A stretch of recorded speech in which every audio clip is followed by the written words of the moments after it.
Now, to be honest with you, I did want to talk about episode 3 of Earth Guy. It's just I couldn't do it. Not because I didn't want to or I forgot about it. It's because I didn't have anything to say important or interesting because how basic episode 3 really was. It wasn't a bad episode. It was really, really good. It's just I didn't have anything to say exactly. That's why I recently waited for episode 4 because episode 4 allows me to see a better picture what my thoughts could be, and I glad I did because I have now a better understanding in what I wanted to say of these two episodes. Now, before I get started, my name is Rachel. I like to talk about animation, not just animation, the reviews, first impressions, cartoon theories, and sometimes, if I have some spare time, cartoon breaking news. Of course, you like how it's going, like to help my channel, putting a like, comment, and subscribe. That's the only thing you need to do. If not, that's cool. But you do. Thanks to you, I'm getting close to my mid goal of 2,000 subscribers. And yes, I'm getting close every single day because people like, comment, and share.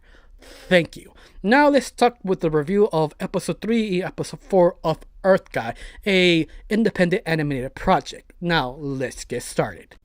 Now, episode 3 kind of followed Neil for his first official project of his own school year. But the only problem is his teacher or his mad scientist teacher posts him, yeah, you need a new project, and this project is basically do an explosion. But you have to go back your whole planet and use whatever chemicals, whatever your whole planet makes of that explosion.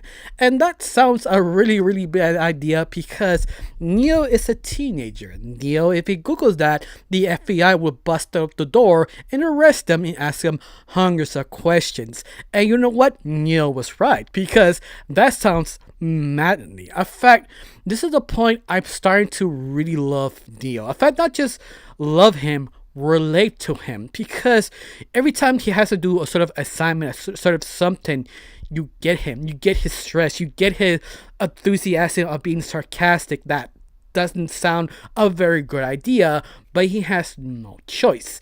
And I feel this is sort of interesting, especially he had to go back home, sort of figure out what to do, especially he have so much emotion stuck inside, bottling up in his own body because it's sort of hard to explain what's actually going on, especially he doesn't know, no one believes him, and even that anyone actually cares.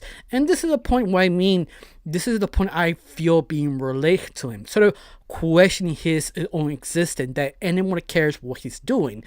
Looking for him, he does. His best friend really does care. He's the only one who's trying to help him out to understand, but yet maybe it's a bad idea because it's sort of weird that you explain, yeah, an alien picked me up going to high school and now he want me to make especially explosions. Yeah, this sounds very crazy. Like, no one would believe you. Even his best friend being sarcastic, saying, are you insane? Are you doing drugs? Are you doing something that it sounds madly? But I love his best friend trying to be compassionate. So his friends sort of show him what's actually going on and show him the spaceship and also got kind of probe with lasers. And I love that sort of sarcastic sort of interaction with Neil and his best friend. Like, do we actually need the laser through my back, or that sort of experimental stage to understand other people?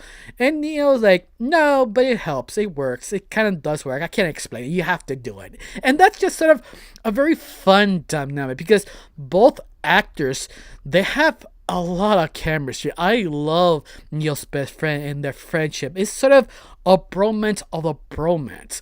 Of course, I like the other half of the episode that the FBI, who actually busted in his own house and attempted to arrest Neil, but also relate to him. He also find out the FBI knows everything. The point you being feel paranoid that you would go to a store or just go to your own restroom and you feel there is a camera in there somehow, some apparent reason, and you just feel the pressure of the FBI, but yet he cares, he feels him, he shed a tear for Neil.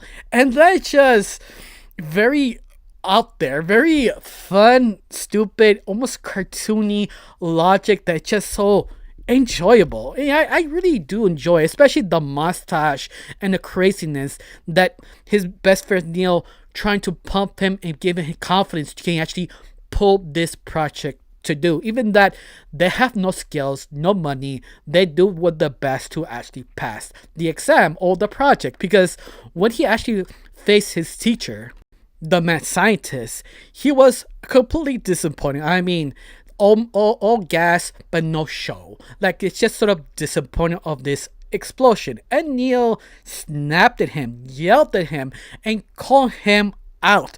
I'd be with them. I'd be revolutionized. Like that's the moment.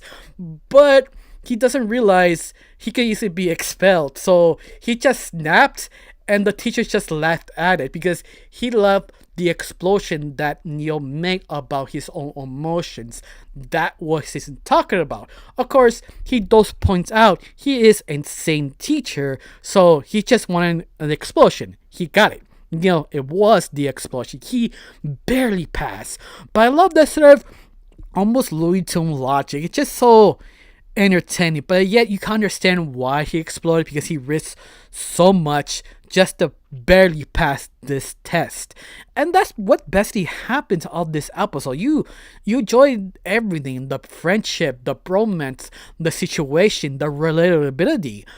But I wasn't sure when it happened in episode 4 because episode 4 was very necessary of the whole cast. What I mean is, they give more time for the side characters. They actually give a chance to develop them. Because the very beginning, all the side characters were kind of generic stereotypes of a high school: the jock, the popular girl, the nerd club, and etc. None of them really did shine, but you get the idea of what type of dynamic they actually have, especially how they mix Western and Eastern sort of kind of cliches, making a new something semi-different to keep you interested for a little while to actually figure out what to do next with these characters. And episode 4 completely deliver on that, completely developing and understanding each specific character. It all depends what planet they live and how they live it, and the reason why they have the ability they have of their own body. One of the big example is sort of a character that is sort of a goth girl, but she's always moody and dark. It's because she lives in a sort of kind of black hole planet in a way that everything that lives there gets sucked and self-destruct and reinvent itself again.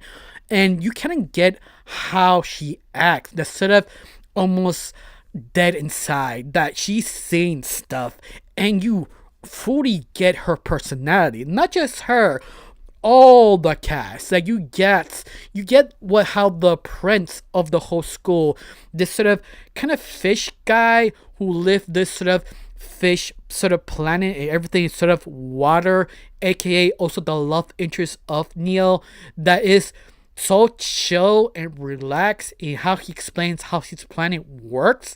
You get him. You get why he's so chill, elegant, refreshing, in other words.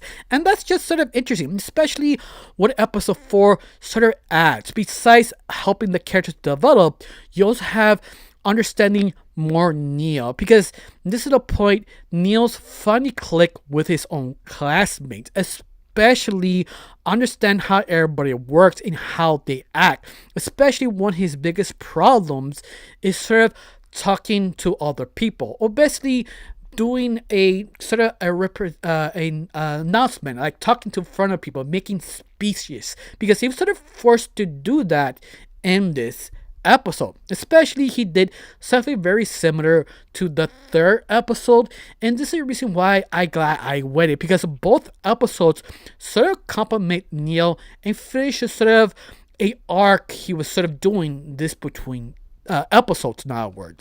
Like for example, sort of self-doubt, self-confidence, hoping someone actually care to see him he's there? Whatever he does it actually mean something? And that's sort of his confidence. He doesn't have any. He struggles. And episode 4 really proved it showed him that he does matter. He does care. His classmates do care about him. He has a connection. And that makes this episode 4 so good because you understand Neil. This is the reason why I said, I don't know if I have recorded or deleted that specific saying, that Neil kind of needed sort of a push. This is sort of his arc. You really get him because these two episodes, episode 3, episode 4, was sort of understanding who is Neil and what his problem is. And it really delivered. They finished that Pacific arc. I don't know, they retread it later on in the future, but honestly, I don't care because I really enjoy the direction, the relationship, the friendship, in understanding all the characters that maybe one day could be enemies or friends on the next. It could be anything, especially what's going on, especially how much well written this show surprisingly gives you. I mean, this is low effort, low budget, but they make it work. I mean, God, I fell in love with every single character. This is so enjoyable, especially the relationship with Neil and his love interest, the prince, that feels not forced. It just feels sort of chillax. Like, yeah, you could read it as a romance about to start or just two bros hanging out. But this is the internet, so you don't know which direction will go. Depends how you're feeling, how you prefer to be friends or as a couple. Tell me down below, let me know. For me, I don't care. Just deliberately more relatability, more comedy, more interesting moments with this cast because it did something so special and unique. It's sort of hard to do.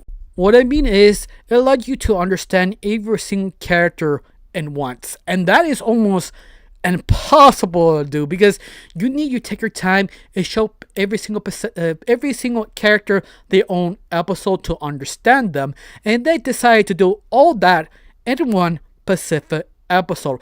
Almost all classmates understand their personality, and that is just very, very hard to do. Believe me, I've seen a lot of cartoons, a lot of anime, a lot of different animation projects. Every time they attempt to do that, usually they decide to be one-sided. They really don't give you the understanding who they actually are. It's really hard to do.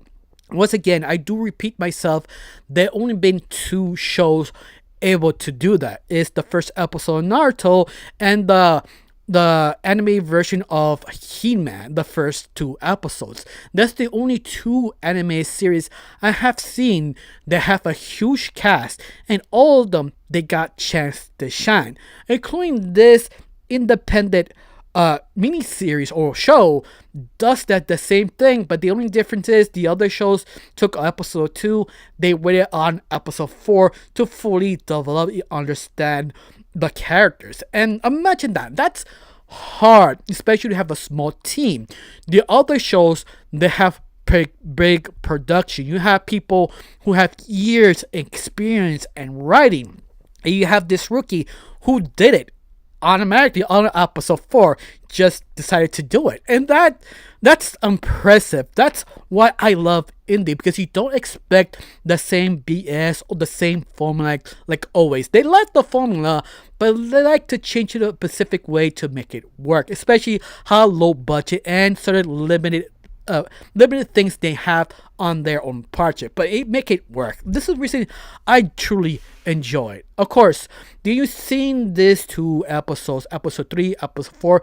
Do you care about it? You feel it improve, especially the animation. I mean, the animation, I was surprised how good the animation really was, because each single episode just show you the improvement, the elegance, how they start to refine each a little design a little better, to knowing where to put the camera. And I think this is sort of the special thing about this web series. Each single episode just improves on it. The voice acting, the writing, the animation. It's just something, it's very enjoyable. Of course, let's see what happens on episode 4. Hopefully it pulls up. Hopefully Neil's become a better person, more confident, and also very relatable. This guy is probably the most relatable character to do. Basically what maybe Marvel tries to do constantly, but usually kind of 50-50. Sometimes fails, sometimes succeeded. But this one feels well effort. You made it work. But I don't know you. How you felt about this? Do you like it? Do you hate it? Tell me down below. Let me know.